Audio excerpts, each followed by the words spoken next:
నేను నీ అధ్యక్ష ఫస్ట్ చెప్పినప్పుడు మీరు మాట్లాడే మాట కొద్దిగా బాధ అనిపించింది. హరీష్ రావు గారు, మీరు ఎప్పుడైనా మీరు ఇంత సీనియర్ జాబ్ అట్లా అనుకుంటే నేను అనుకోలేదు. ఎందుకంటే మీరు వేసిన క్వశ్చన్కే నేను ఆన్సర్ చెప్పిన. మీరు ఆ విధంగా మీరు పీపీపీ మోడల్ అంటే లేదని చెప్పిన.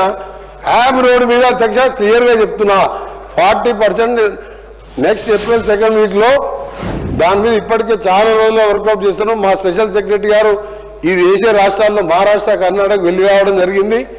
దాని మీద మొత్తం కూడా మా స్పెషల్ సెక్రటరీ గారు, మొత్తం స్పెషల్ సిఎస్ గారు ఇదే పని మీద రెగ్యులర్గా వర్కౌట్ చేస్తూ ఈ రోడ్లు అనేది చాలా ముఖ్యమైన విషయం కాబట్టి దానికి సంబంధించిన ప్రక్రియ ఏప్రిల్ 2nd వీక్లో ముగిస్తే మా ఫైనాన్స్ మినిస్టర్ గారు ఇప్పటికే మన హ్యామ్ సంబంధించి 300 కోట్లు బడ్జెట్లో కూడా పెట్టడం జరిగింది. మన ఎమర్జెన్సీ రిపేర్ కింద 500 కోట్లు ఇవ్వడం జరిగింది. దీన్ని మే ఎండ్లో టెండర్ ప్రాసెస్ మొదలుపెట్టి ఓల్డ్ డిస్ట్రిక్ట్ వైజ్గా టెండర్లు పిలిచి మీరు ఏ విధంగా ఇస్తానన్నారు కాబట్టి ఓల్డ్ విధంగా కాంపిటేటివ్ ఓపెన్ బిడ్డింగ్ టెండర్లు పిలిచి దాన్ని 3 monthsలో మ్యాక్సిమం పెట్టుకున్నాం. 1 month డిలే అయినా సరే దీన్ని ఒక రోల్ మోడల్గా మండల్ హెడ్ క్వార్టర్కి వెళ్ళి జిల్లా హెడ్ క్వార్టర్కు మహాశాఖ ద్వారా అలాగే